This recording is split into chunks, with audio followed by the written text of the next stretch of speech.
എങ്ങനെ ഏതെല്ലാം വിധത്തിൽ നമ്മുടെ വിശുദ്ധ കുർബാനയെ വികൃതമാക്കാൻ സാധിക്കുമോ ആ രീതിയിലേക്കുള്ള നടപടികളാണ് ഓരോ ഇടവകയിലും ഓരോ അച്ഛന്മാരും നടത്തിക്കൊണ്ടിരിക്കുന്നത്.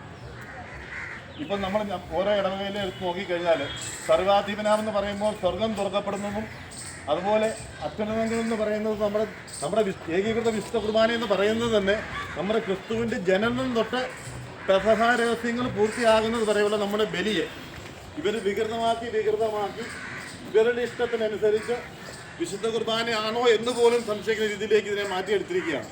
ഇത് നമ്മുടെ ഭഗവാദി രൂപതയുടെ മെത്രാനായിരിക്കുന്ന അഭിയന്ത ഭരണകുളങ്ങര പിതാവിൻ്റെ പിടിവാശിയും ധാർഷ്ട്യതയുമാണ് നമ്മൾ ഇതിൽ നിന്ന് മനസ്സിലാക്കുന്നത്. അതിനു വേണ്ടി ഈ അഭിമന്യ ഭരണകുളങ്ങര പിതാവിൻ്റെ പരിശുദ്ധാത്മാവിൻ്റെ നിറവിൽ വളരുവാനും അദ്ദേഹത്തിൻ്റെ കുറവുകളെ നിറവുകളാക്കി മാറ്റുവാൻ പരിശുദ്ധാത്മാവ് അദ്ദേഹത്തെ അനുഗ്രഹിക്കട്ടെ എന്ന് പറഞ്ഞുകൊണ്ട് അദ്ദേഹത്തിന് വേണ്ടിയും ഈ രൂപതയിലെ വൈദികർക്ക് വേണ്ടിയും പ്രാർത്ഥിക്കുവാനായിട്ട് നമ്മുടെ കൂടിയിരിക്കുന്നത്. നമ്മളെല്ലാവരും പരിശുദ്ധ ദൈവമാതാവിൻ്റെ ജപമാലകൾ ചൊല്ലി ഇവർക്ക് വേണ്ടി പ്രാർത്ഥിക്കുകയും നമ്മുടെ പ്രതിഷേധം അതിയുടെ ഏകീകരണം നടപ്പിലാക്കുവാനും വേണ്ടി നമുക്ക് തീക്ഷണമായി പ്രാർത്ഥിക്കാം. എല്ലാവരെയും ഈ പ്രാർത്ഥനാ യജ്ഞത്തിലേക്ക് ഒന്നുകൂടി സ്വാഗതം ചെയ്യുന്നു.